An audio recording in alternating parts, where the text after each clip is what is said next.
हरिओम. लाओत्सेचा ताओबोध. योगदास श्री जयगणेश जोशी यांचे प्रवचन. ज्ञानाचे मूलस्थान भाग 1. लाओत्से सांगतो की त्याने ज्ञानाबद्दल ही जी 2 मूलभूत तत्वे सांगितली आहेत ती जाणून जर त्यांचे पालन केले तर मानव पुन्हा मूलगामी अशा ज्ञानाला प्राप्त होईल. त्याला ज्ञानाच्या सत्य अर्थाचे ज्ञान होईल. त्याला ज्ञानाचे मूळ स्थान उमजेल आणि मग विश्वशांती सहज शक्य आहे. ज्ञानाचे मूलस्थान कोणते आहे? ज्ञानाचे मूलस्थान, ज्ञानाचा मूलभूत उगम, मूलभूत ज्ञान हे आपल्याला झालेल्या ज्ञानाच्या अतीत आहे. ते ज्ञानातीत आहे. त्यासाठी आपल्याला ज्ञानाच्या पलीकडे जावे लागते. ज्ञान जेथून उगम पावते त्या परमज्ञानाचे स्थान म्हणजे ज्ञानाचे मूलस्थान. तेथून ज्ञानाचा मूलभूत उगम होतो. तेच सत्य ज्ञान असते. त्यात या भौतिक जगताचा भ्रष्टपणा मिसळलेला नसतो. ते ज्ञान भौतिकाने प्रभावित झालेले नसते. तेच शुद्ध ज्ञान असते. तेच पवित्र ज्ञान असते. तेच निर्लेप निर्भेळ ज्ञान असते. लहान मूल निरागस असते, अजाण असते, अश्राप असते, पाप भीरू असते. कारण त्याने या जगताचे ज्ञान अद्याप घेतलेले नसते. या जगतात त्याने अद्याप व्यवहार केलेला नसतो. त्याच्यात अद्याप मन नावाचा नतद्रष्ट अवयव निर्माण झालेला नसतो. यामुळे लहान मूल ज्ञानाच्या अलीकडे असते. ते ज्ञानाच्या दरवाजात उभे असते. त्याच्यासाठी ज्ञानाचा दरवाजा अद्याप उघडलेला नसतो. पुढे जसजसे वय वाढू लागते तसतसे हळूहळू जगताचे ज्ञान होऊ लागते. व्यवहार सुरू होतात आणि बालपणीची निरागसता, अजाणपणा, अश्रापपणा, पापभीरूपणा लोप पावतो. हा तरुण भौतिक ज्ञानाने समृद्ध होतो. भौतिक व्यवहार करताना प्रसंगी हातून प्रमाद होऊ लागतात. व्यवहारात हे असे चालायचेच, व्यापारात हे असे करणे हा व्यापारी धर्मच आहे, संसारात हे असे करूनच संसार करावा लागतो इत्यादी मुलामा देऊन आपण केलेल्या प्रमादांचे उदात्तीकरण करून मानसिक समाधान केले जाते. पुढे असेच व्यवहार करून मनुष्य भौतिक संचितात अकंठ ऋतून जातो. गतसंचित संपण्याऐवजी त्यात भर होते. प्रौढपणी किंवा वृद्ध झाल्यावर केलेल्या व्यवहारांचा पश्चाताप होऊ लागतो. मग सत्संगाची, योगाभ्यासाची, अध्यात्माची आठवण येते. भौतिक ज्ञान भौतिकाच्या दृष्टीने कितीही उच्च श्रेणीचे असले, अगदी डॉक्टरेट मिळालेले, संशोधन केल्यामुळे शास्त्रज्ञ म्हणवणारे असले तरीही ते अध्यात्माच्या दृष्टीने अज्ञानच असते.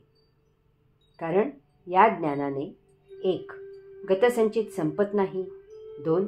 संचितात भर होते, 3. कधीही समाधान होत नाही, कधीही तृप्ती होत नाही, 4. आयुष्य जगताना बहुतांशी दुःख आणि कष्ट होतात. कदाचित सौख्य मिळते परंतु त्याला दुःखाची किनार देऊनच.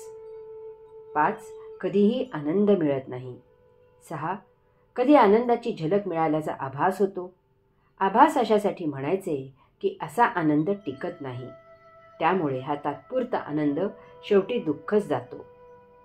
7. कधीही पूर्ण आनंद, चिर किंवा टिकाऊ आनंद मिळत नाही. मग आनंद कशाला म्हणायचे? ज्ञानाचे मूलस्थान भाग 2. भौतिक आयुष्य जगून हाती अशांततेशिवाय काहीही लागले नाही याची जाण आल्यावर माणूस शांततेसाठी, समाधानासाठी, तृप्तीसाठी, आनंदासाठी सध्या आयुष्यापेक्षा काही वेगळे आहे का याची चौकशी करू लागतो. त्याचा मुमुक्षू होतो. त्याचे भाग्य असेल तर यथाकाळी त्याला योग्य गुरु सापडतो. आध्यात्मिक योग गुरु त्याला अभौतिकाचा उपदेश करतात आणि त्याला ध्यान समाधी याबद्दल माहिती देतात. अशा प्रकारे त्याची अध्यात्म ज्ञान ग्रहण करायला सुरुवात होते. तो मुमुक्षू साधक होतो. भौतिक जगतापेक्षा येथे काहीतरी निराळे जग आहे याची त्याला हळूहळू खात्री पटू लागते. साधक आध्यात्मिक योगगुरू पुढे लीन होतो. आता आध्यात्मिक साधना उपासना नित्य नियमित सुरू होते. जेव्हा साधकाला अध्यात्माने साधना उपासना करून किंवा अन्य कोणत्याही प्रकारे या भौतिक विश्वाच्या पलीकडे आणखी काही आहे याची जाण येते तेव्हा तो त्या दृष्टीने त्यासाठी प्रयत्न करू लागतो. एक क्षण असा उगवतो की त्याला या विश्वातीत, त्याच्या कल्पनातीत, त्याच्या तर्कातीत, त्याच्या भौतिक ज्ञानातीत, त्याच्या शब्दातीत एक दिव्य शक्ती आहे याची झलक मिळते. यथाकाळी त्याला साक्षात्कार होतो. तो योगी होतो. येथे त्याच्यासाठी ते भौतिक विश्व देह जीवित ठेवण्यापुरतेच मर्यादित होते. आता तो भौतिक आयुष्य जगण्यापेक्षा आध्यात्मिक जीवन जगू लागतो. येथे त्याला सत्य ज्ञानाची जाण येते. इतके वर्षे आपण अज्ञानात वावर केला हे समजते. त्याला प्रथमच आनंद म्हणजे काय ते उमजते. कारण येथील आनंदाला सुखदुःखाची किनार नसते. येथे निर्लेप निर्भेळ आनंद असतो. केवळ आनंद आणि तोही सदा प्रवाहित असलेला. त्याला कोठेही जराही अटकाव नाही, मर्यादा नाही.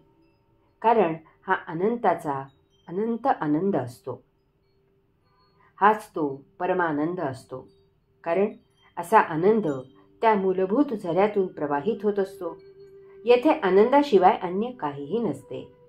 हीच कैवल्य स्थिती असते. यथाकाळी ज्ञान होते की हे तर ज्ञानाचे मूलस्थान आहे. येथे निरागसता आहे, अजाणपणा आहे, अश्रापपणा आहे.